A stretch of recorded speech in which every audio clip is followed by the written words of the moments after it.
All right, welcome back, students. So this is just a continuation then. So we set up our quadratic. And the next step then is to simply replace each individual variable. In this case, A. I'll start with A. But each variable A, H, and K, let me be really clear here. Okay, so these I will replace accordingly. Okay, over here.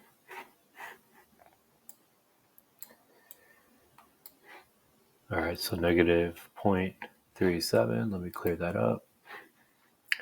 Let's jump in and do that.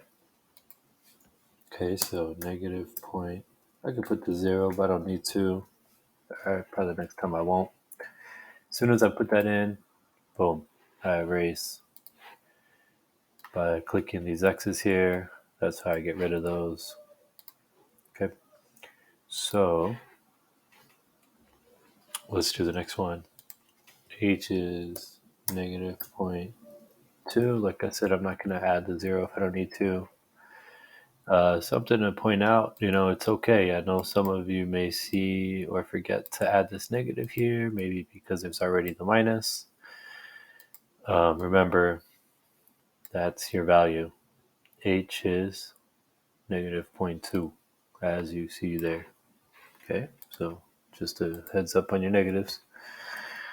K, be the next one. I delete K, and then I could also copy and paste. Let me practice that. So Command C on my computer, it's a Mac. Command V will get me there just fine. Can delete these sliders. All right.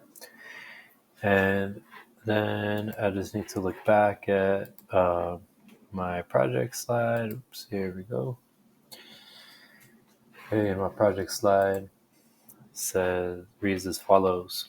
Okay, so use domain. This is finally, we're at this step. Finally use domain and range to cut the graph. Okay, in domain, you notice I have these brackets right over here. And for range, right over here. Okay, let's look at X is blue, and let's say Y is yellow down there. Okay. Again, range goes with Y, and domain certainly goes with X. And so the smaller X value we need to consider first. All right, so let's actually do that, and then we'll consider the larger X value. So let's jump in and do that. Okay, we're back to our function here. I'm going to zoom out because I'm a little lost on where we are, just to get a sense again. Okay, we're doing the head here, the top of the head. And all right, so remember I need the smallest X value and the largest X value to consider. So when I look at the left, I'm looking for where I want to cut this line. I'm considering maybe right around there. All right, and I notice my number is negative 0.608. So I'm just going to write negative 0.608.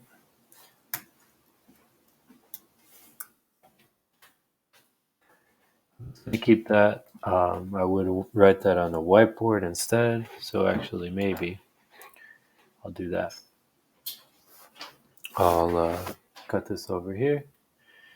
Negative 0.608, just to not forget that value on the left where I want to cut it. Okay.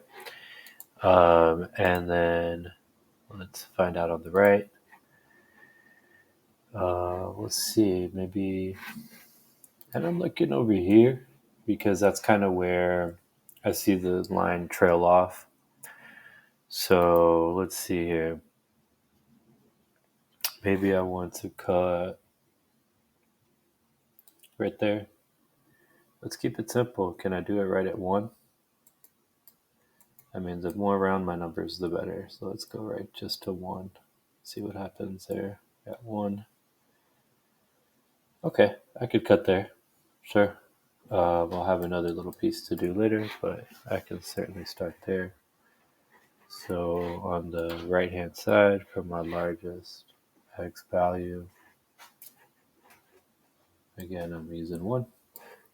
Okay, trying to keep it simple. I think I could have used any other decimals kind of over here. But again, just want to keep this a little simple right now. I see this is the point about 1.22. I'm approximating. There's 2.2. So my domain then will be my two values here. My smallest x value on the left. Okay, just to be super clear, we're on the left. And on the right, you're going to see the largest x value. Okay, so multiple ways to see that there. All right. Now, lastly, we just have to put it in.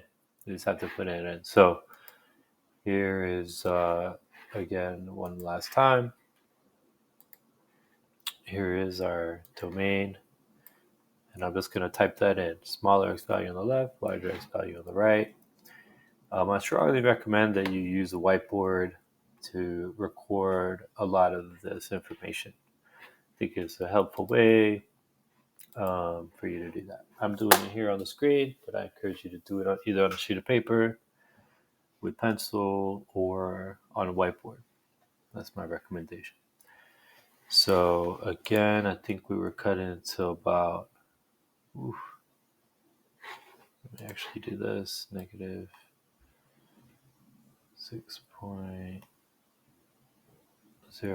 There we are right there. So let me just put a dot there.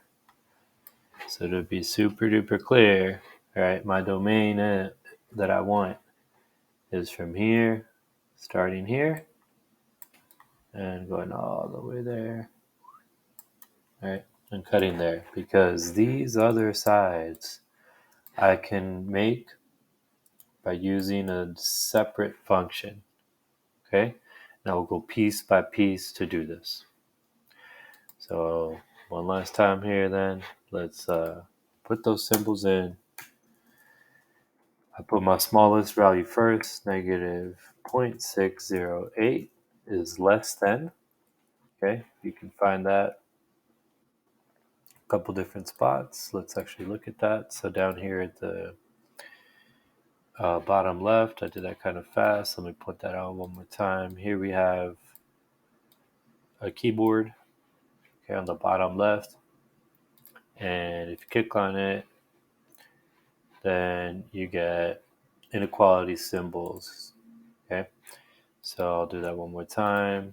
Click on the keyboard, and there are my inequality symbols. You can also find the brackets. Okay, so these brackets that I'm using are right there. Did that kind of fast, but again, click ABC down here on the bottom. You should be able to see that. Okay, so coming back here one last time, I put in X, it's less than, I put my value 1, I close the bracket. Okay, let me actually use the keyboard to find the bracket this time. And again, ABC, and on the bottom right there, see if it closes it up for me. Nope, something's wrong then. I'll do it on my keyboard, easier. There we go. So after all was said and done, you can see the portion of the line.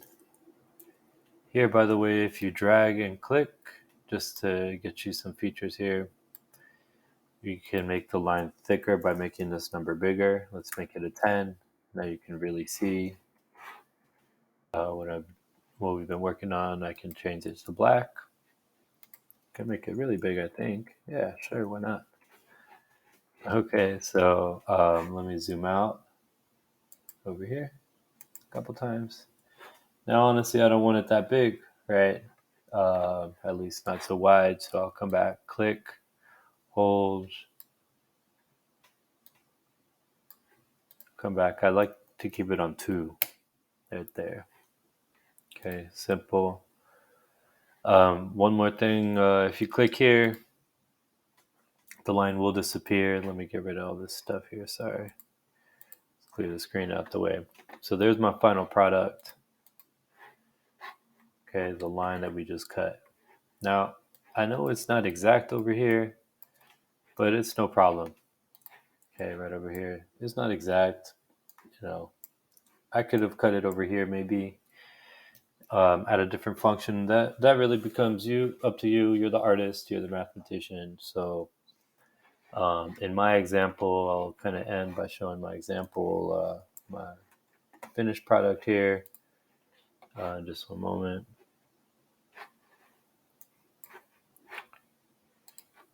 And, have fun with this. Hopefully a project is better than a test for some of you. Okay, so coming back here, I am close to finishing. I need a few more linear functions here to finish up the one hand. And then I'm coming over here and I got to work on hand number 2. Okay, you'll see me do this in class. And I started with 1, just like how we saw right now, the example. I also forgot to mention, let me show it over here. This will be the last thing. Keep it simple. Let me clear everything out to not be a distraction. So if I come back, also I can click home over here, default zoom, brings you back to about normal size. Okay. Lastly, we got to give this thing a name and save it. So very important to save. Very important to save. Okay, this is all your hard work here. So you got to save it. There's your save button. We also need to give it a title. And we're going to do that simply by clicking on this menu right here. Let's do that right now. And you notice our graph is here. It's untitled, right? So we got to give it a title. I'm going to click there. And I'll call it demonstration demo. Now let's give it a good name. So how to cut the graph using domain Pikachu, right? Because that's what we did. So save. All right, save. That's the name of the game here. Okay, if you click those 3 lines one more time, let me clear all this stuff up. If I click on these 3 lines, boom, I'll lose that menu. Okay, just get comfortable with this. If you cannot find your work sometimes, lost work here, click over there, attempt recovery. It's going to recover the stuff for you. It's on your team. Okay, you see some previous graphs, but this is the one I'm on. So that pretty much covers the basics that you need for the project.